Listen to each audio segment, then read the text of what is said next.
आपका busy schedule है, ज़्यादातर आप लोग सैलाब ज़दा इलाकों में ही वक्त गुजार रहे हैं, लेकिन बताइएगा, हमने भी आपसे यही जानना है कि अब सिंध सैलाब से लिटरली सबसे ज़्यादा मुतासर होने वाला सूबा बताया जा रहा है। कई इलाकों में ताहाल पानी खड़ा है। हमने कल खैरपुर नाथन शाह के मनाजिर देखे, अभी हम सेवन के मनाजिर दिखा रहे थे। हालात क्या है एग्जैक्टली? कितने अजला मुतासर हुए हैं? सरकारी आदाद व शुमार क्या बताते हैं? कितने लोग मुतासर हुए हैं? कुछ है फिगर्स सर आपके पास? अब्दुल्ला, एक तो बहुत शुक्रिया मुझे लेने का और पॉइंट ऑफ व्यू लेने का सिंध गवर्नमेंट का सैलाब के हवाले से। अब्दुल्ला, आपका सवाल कि कितने लोग अफेक्ट हुए हैं, कितना रकबा हुआ है, मोटा मोटा जवाब सिंध में 30 डिस्ट्रिक्ट्स हैं और 24 डिस्ट्रिक्ट्स अफेक्ट हुए हैं सैलाब से। और इसका ये मतलब नहीं कि बाकी 6 डिस्ट्रिक्ट्स जो कराची के रह गए उनमें कोई इफेक्ट नहीं हुआ। आप कराची के अंदर भी तकरीबन 1100 मिलीमीटर बारिश हुई है इस मानसून में, which is almost 10 times the average जो कराची में नॉर्मली होती है। तो उससे आप अंदाज़ा लगा सकते हैं कि डिस्पाइट दैट कराची की येस इंफ्रास्ट्रक्चर को बहुत नुकसान हुआ है, लेकिन वो सैलाब वाली सूरत हाल नहीं है जो बाकी 24 डिस्ट्रिक्ट्स में है। और इन 24 डिस्ट्रिक्ट्स के कुछ डिस्ट्रिक्ट्स के 90% इलाके, आपने अभी बात की थी खैरपुर नाथन शाह की, दादू डिस्ट्रिक्ट, दादू से ऊपर कंबर शदात कोट, लाड़कानो, जैकाबाद, फिर आप लेफ़्ट बैंक पे आ जाए, जामशोरों में सेवन तहसील पूरी राइट बैंक पे, फिर लेफ़्ट बैंक पे आ जाएं तो स्टार्टिंग फ्रॉम घोटकी, सखर, खैरपुर और खैरपुर से आगे नौशेर फ़िरोज़। नौशेर फ़िरोज़ में आपको पता है कि एक टाउन है पटीदन जिसमें 1800 मिलीमीटर बारिश हुई है और उनमें से सिर्फ 2 दिन में कोई 700 मिलीमीटर, 650 मिलीमीटर बारिश हुई थी उन 1800 मिलीमीटर में से। और ये वो जगहें, फॉर एग्ज़ाम्पल पटीदन की annual average rainfall is 60 millimetres और उसमें अगर 1800 मिलीमीटर हो जाए तो आप अंदाज़ा लगा सकते हैं कितनी बड़ी कैलामिटी होगी। जो बारिश शदीद हुई और उसके बाद सैलाब आया है, हमारे पास सेंसस में तकरीबन 30 लाख कच्चे घर हैं, 30 लाख से भी ज़्यादा, और कोई भी कच्चा घर इस शदीद बारिश में रहने के काबिल या तो कम्प्लीटली गिर पड़ता है या वो रहने के काबिल नहीं रहता। दैट मीन्स हमने 30 लाख लोगों के लिए छत ढूंढनी है, 30 लाख फैमिलीज़ के लिए। और हमने एस्टिमेट किया हुआ है कि हमें इमीडिएटली 1.5 मिलियन टेंट्स की ज़रूरत है। And what we have been able to provide till now is hardly, along with तरपाल जो हम उसको मेक शिफ्ट यूज़ कर रहे हैं, कोई 4-4.5 लाख। तो 1/3 लोगों को पहुँचा सकें। पूरे पाकिस्तान के मैन्युफैक्चरर्स, उनको हमने इंगेज किया हुआ है। बाहर से भी सामान आ रहा है, बट इवन जो बाहर से काफ़ी मुल्कों ने मदद की है, लेकिन टोटल टेंट्स जो आए हैं इस वक्त मुझे एग्जैक्ट नंबर तो नहीं पता, but they are less than 10,000 from all over the world. तो इससे आप अंदाज़ा लगा सकते हैं कि इतनी बड़ी कैटास्ट्रफी में येस देयर वर प्रॉब्लम्स और वो प्रॉब्लम्स अभी तक परसिस्ट कर रहे हैं। जी बिल्कुल शाह साहब, तबाही जो है वो तो बहुत बड़े पैमाने पे हुई है और इसी वजह से हम तवक्को भी नहीं कर सकते कि कोई फ़र्द या हुकूमत जो है वो उसको अकेले हैंडल कर ले। सब लोग मिलकर करेंगे तो सर्टनली कुछ होगा। अब लेकिन आप कह रही हैं कि सबको मिलकर काम करना होगा, लेकिन 2 इल्ज़ाम शाह साहब ऐसे हैं जो इस सिलसिले में सामने आ रहे हैं जिनका बराह रास्त ताल्लुक सिंध हुकूमत से। एक तो ये कि बहुत से मुतासरीन ये कहते हैं, जियो न्यूज़ पर भी इंटरव्यू चलते रहे हैं, कि अपने बासर लोगों ने अपने इलाके बचाने के लिए गरीबों को डुबो दिया। और दूसरा ये कि जिसका हुमा भी अभी जिक्र कर रही थी कि लोगों को शिकायत है कि जब इमदाद आती है तो वही वडेरे बासर लोग इमदाद जमा कर लेते हैं और ज़ख़ीरा अंदोज़ी कर रहे हैं और कहते हैं जी हम खुद बांटेंगे और एट टाइम्स नहीं बांट रहे हैं। तो कोई तहकीकात नहीं होनी चाहिए सर इस पे? मैं बहुत दोनों चीज़ें आपको बताता हूँ अब्दुल्ला। इक्का दुक्का ऐसे वाक़यात शायद हुए हों कि लोगों ने कोशिश की है। मैं आपको बताऊँ, जो पानी का बहाव था और जो क्वांटम ऑफ वाटर था, कोई शख्स कुछ नहीं बचा सकता इस चीज़ में। मैं अपनी कोशिश तो मेरी बड़ी होगी ना कि मेरा घर डूबने से बच जाए, लेकिन ये पॉसिबल ही नहीं था।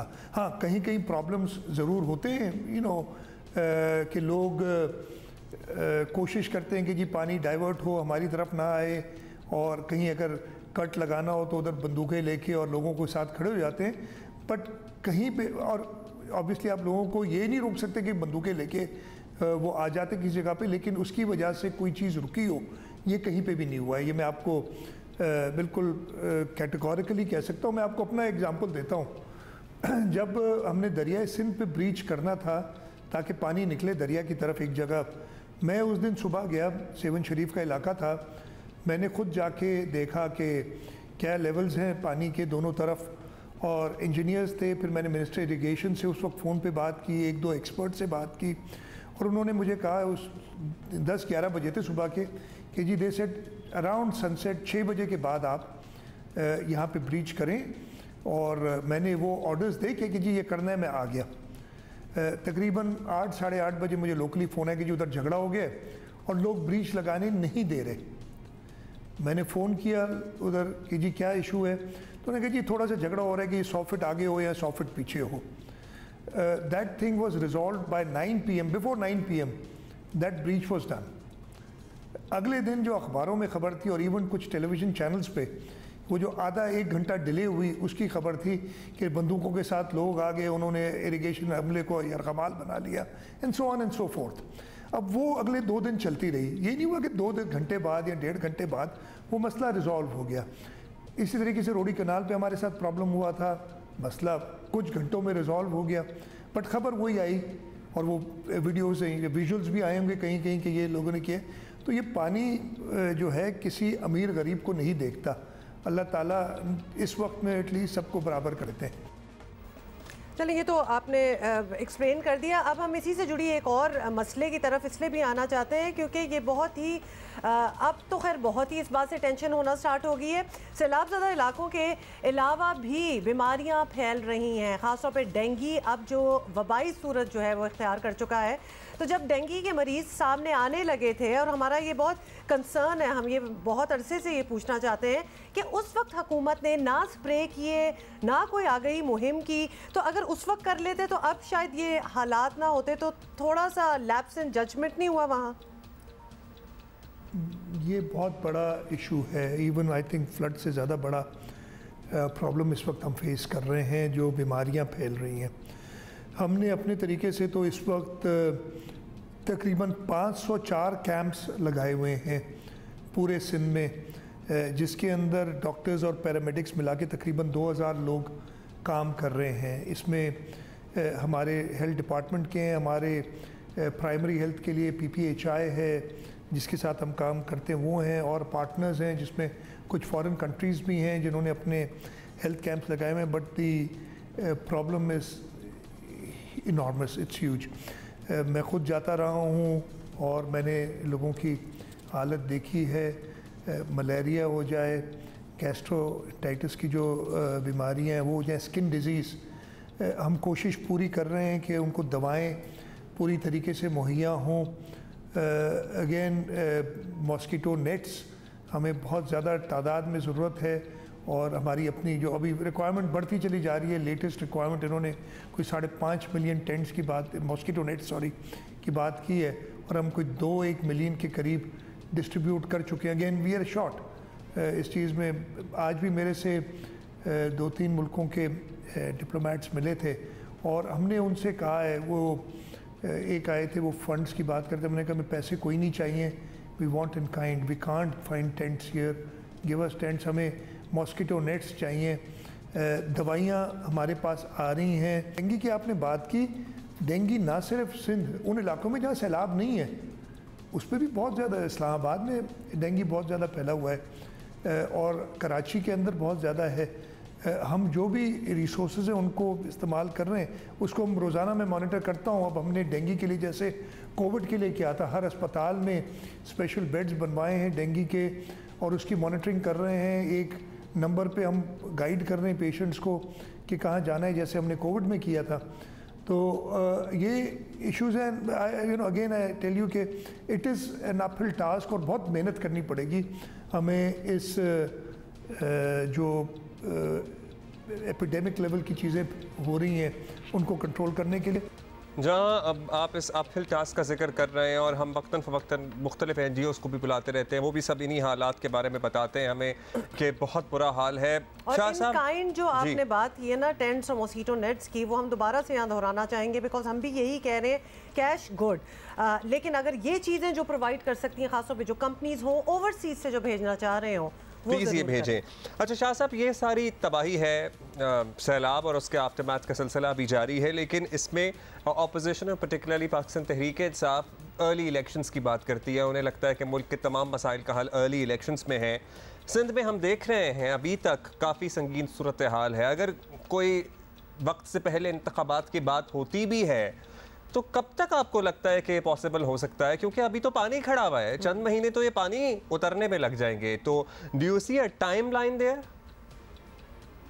Abdullah, seriously speaking, I am not thinking about anything else right now. मैं आपको भी बताता हूँ कि जब मैं टेलीविज़न देखता हूँ ना, जब थोड़ा वक्त टाइम मिल जाता है, शायद कभी कभी सुबह सवेरे मिल जाता है, कभी रात को लेट नाइट देखने का, सोने से पहले चैनल स्विच करके देखता हूँ, और जो सैलाब की बात आ रही होती है, दो क्रिटिसिज्म हो रही होती है, लेकिन मैं वो देखता हूँ गौर से कि मुझे पता चले कि कहाँ कहाँ शॉर्ट, ऑब्वियसली क्रिटिसिज्म होती है, उसके पीछे कुछ तो होगा ना, तो वो मैं चेक करता हूँ।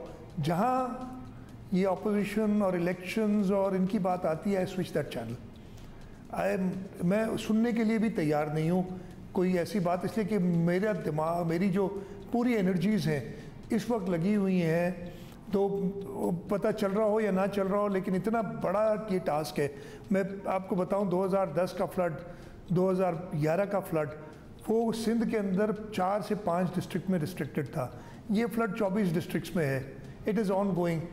मेरे पास टाइम नहीं है किसी और चीज़ का सुनने के लिए, और मैं कभी कभी मुझे लोगों के सैलाब की बातें सुन के और क्रिटिसिज्म सुन के और इवन गुस्सा सुन के और अब्यूज़ सुन के भी इतना गुस्सा नहीं आता जितना इस वक्त इन चीज़ों के ऊपर गुस्सा आता है कि हम इन लोगों का नहीं सोच रहे, और हम अभी इलेक्शंस के बारे में बात करें और मैं बताऊं कि जी महीना लगेगा, 2 महीने लगेंगे या 6 महीने लगेंगे। मेरे इस वक्त दिमाग में ही नहीं है ये चीज़। ठीक, that is not your priority right. अच्छा, अब ऑब्वियसली बनता तो नहीं है, लेकिन फिर भी आप हमारे साथ हैं। सियासी फ्रंट पर ज़्यादा बात तो नहीं करेंगे, लेकिन आपके इत्तेहादी MQM वाले काफ़ी गुस्से में नज़र आ रहे हैं शाह साहब, और उसे नज़रअंदाज भी नहीं किया जा सकता। उनके कारकुनों की लाशें मिलना कोई नज़रअंदाज करने वाली बात एक्चुअली है भी नहीं। तो आपने पता तो लगा लिया होगा कि मामला क्या था, क्या हुआ। मुत्तहिदा वालों को इत्तेमाद में लेंगे क्या? नहीं, मेरी आज भी मुलाकात है MQM की, एक वफ्द आएगा उनके साथ, हम उनसे कांटेक्ट में हैं। उनकी जो वर्कर्स की डेथ हुई थी पिछले दिनों, 3 वर्कर्स जो मिसिंग पर्सन्स थे, बहुत अफसोस है उसके बारे में, and I sympathise with them.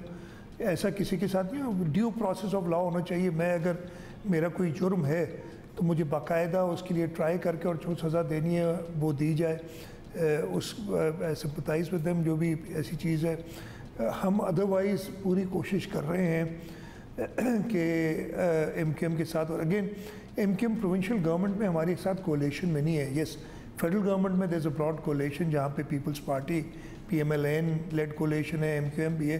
Provincial government में हमारे साथ कोलेशन में नहीं, लेकिन हम उनको एक पॉलिटिकल पार्टनर, चाहे वो अपोजिशन में हो, समझते हैं और उनके साथ कांटेक्ट में रहते हैं। शिकायत उनकी हैं, मैं सिर्फ उनसे आज भी, जैसे मैंने कहा मेरी मुलाकात होगी तो यही बावर कराने की कोशिश करूँगा कि इस वक्त ज़्यादा एनर्जीज़, बल्कि सारी एनर्जीज़ मेरी फ्लड्स में लगी हुई हैं, और अगर कोई ऐसी चीज़ें हैं जिनको हम इमीडिएटली एड्रेस कर सकते हैं तो हम बिल्कुल करेंगे। इसमें कोई चाहे वो साथ हों या ना हो।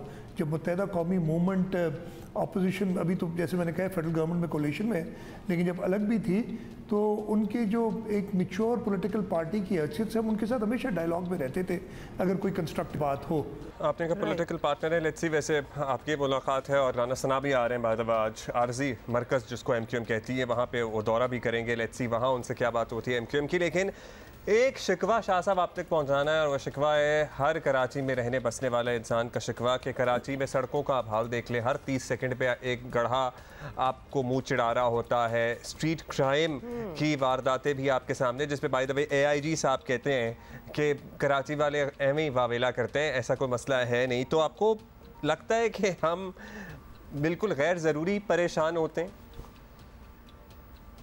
देखिए, मैं कोई इस चीज़ पे कमेंट ऐसा नहीं करूँ। मैं सिर्फ ये कहता हूँ कि ये अपने स्टेटिस्टिक्स लेके और कुछ बताते हैं, लेकिन लोगों का ख्याल कुछ और है। तो हम लोगों के ख्याल के ऊपर ही जाते हैं। और हमारी एक चीज़ है, देखिए हम पास से जब कंपेयर करते हैं तो कराची 7वां सबसे dangerous city in the world भी हो गया था, और इस वक्त वो जो भी रैंकिंग्स करते हैं, सही है गलत है जो भी है, इस वक्त वो उससे रिलेटिवली बहुत कम क्राइम इंडेक्स है। हैविंग सेड दैट, बिल्कुल मैं एग्री करता हूँ कि हर एक शहरी को अपने जान और माल की हिफाजत की ज़िम्मेदारी गवर्नमेंट की होती है, और law and order provincial subject है तो प्रोविंशियल गवर्नमेंट की होती है, और हमारा सबसे पहला काम यही है।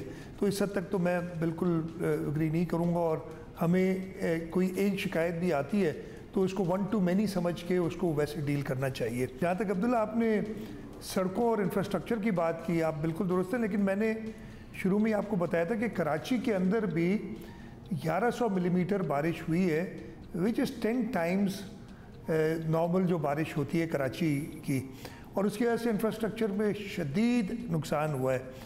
जब ये पहला स्पेल, अगेन मैं आपको बता रहा हूँ, जो आखिरी स्पेल जो कराची में इतना ज़्यादा नहीं आया, उसके बाद खैर there was another spell in सितंबर जो कराची में 2 दिन हुई थी बारिश, लेकिन जो 16 अगस्त वाला स्पेल था वो कराची पे नहीं है। उससे थोड़ा पहले हमारी कैबिनेट मीटिंग हुई थी, और हमने कराची के लिए स्पेशल फंड्स जो है ना, I believe it was 1.5 billion rupees for immediate patch work and repair, वो कर दिया था इशू, और उस पर काम शुरू हो गया था।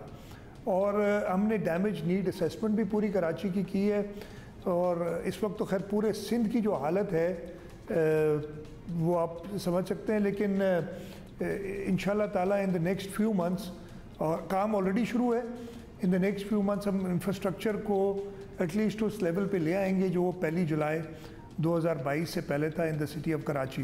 बट उसके अलावा कराची के अंदर हमें बहुत ज़्यादा इन्वेस्टमेंट चाहिए इंफ्रास्ट्रक्चर को रिहेबिलिटेट करने के लिए, बेहतर करने के लिए, कराची को एक प्रॉपर लिवेबल सिटी बनाने के लिए, जिसके लिए हमारे world bank, Asian development bank, federal government, public private partnership, इसमें बहुत सारी डिफरेंट स्कीम्स चल रही हैं। चलें शाह साहब, हमें ज़रा तसल्ली हुई कि आपको इस बात का इदराक है कि कराची लिवेबल सिटी नहीं है।